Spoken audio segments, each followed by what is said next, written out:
And we begin tonight at 10 with breaking developments in the shooting death of Chicago police officer Krystal Rivera. Moments ago, we learned the 36-year-old mother was shot and killed by a fellow officer during a foot pursuit. Tonight, Jermont Terry is speaking with Chicago's police superintendent about the investigation. We start, though, with Charlie DeMar. He's live at the 6th District, where she's being remembered by the community tonight. Charlie. And Joe, Krystal Rivera not only remembered as a Chicago police officer, but also as a devoted mother. As you just mentioned, we've learned from CPD that it is Rivera's partner who fired that fatal shot. Tonight, the Chicago Police Department asking for prayers not only for Rivera and her family, but also for her partner. The weight of grief now drapes from the 6th District. It's the Southside community where Chicago police officer Krystal Rivera served for 4 years. Officer Krystal Rivera. Friends of Rivera say she fulfilled her lifelong dream of becoming an officer in 2021 when she was sworn in. If you knew her, you knew that she was very determined, but she had such a sweet spirit and a gentle heart. Chicago police say just before 10 p.m. Thursday on 82nd and Drexel, Rivera and her partner chased a man they thought had a gun.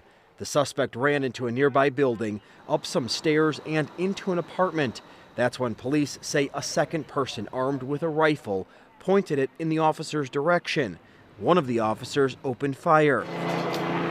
Superintendent Larry Snelling made no mention of the suspect shooting back at the officers.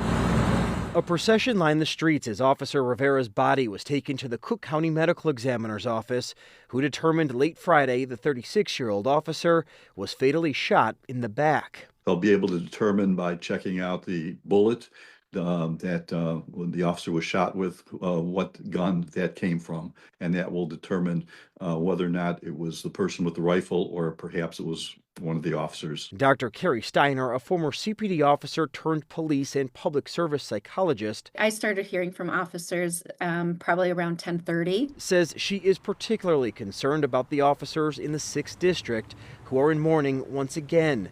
In February, a 27-year-old officer died by suicide, and last November, Officer Enrique Martinez, also assigned to the 6th District, was gunned down just blocks from where Rivera was killed. And so this is a lot of cumulative trauma. And so I am really worried about all of the officers there and how they're feeling. I think that right now everybody's more so in shock. And Chicago police say the investigation into the person who aimed that rifle towards the officers on scene, that investigation is still ongoing, and that person is in custody. Jermont Terry had the opportunity to take some of these questions about the investigation directly to Chicago Police Superintendent Larry Snelling. Hey, Jermont. Charlie, you're right. I had a brief one-on-one with Superintendent Larry Snelling earlier today. Our police sources had already confirmed that the fallen officer was hit by friendly fire. When I asked the question directly to the superintendent, he didn't dodge that question, but he did say they had to review all body cameras before they could speak publicly about what we know tonight. Do you know if this was accidental? What about the weapon of the gun? Here's what I'll tell you about that. The investigation is still wrapping up right now, and as soon as we have every single fact in place, we're transparent, we're going to put that information out. Chicago Police Superintendent Larry Snelling responding directly to my question of how CPD fallen officer Krystal Rivera was shot.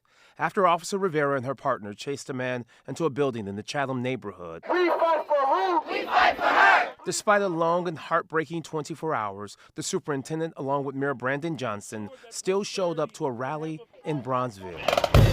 What better place to acknowledge her life, and the fact that she gave her life for the people who are out here right now today.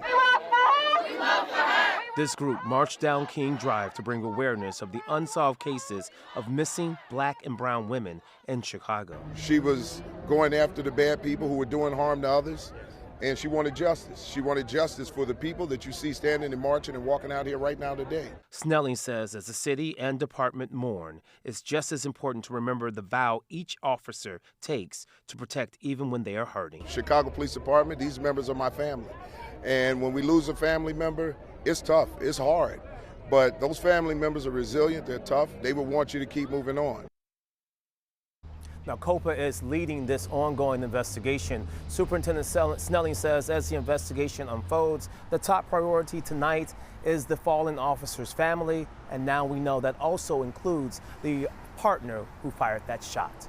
Reporting live outside CPD headquarters tonight, Jermont Terry, CBS News Chicago. Joe? Jermont, thank you very much. We will keep on top of the investigation as well. Stay with us right here, or you can stream us anytime on CBS News Chicago.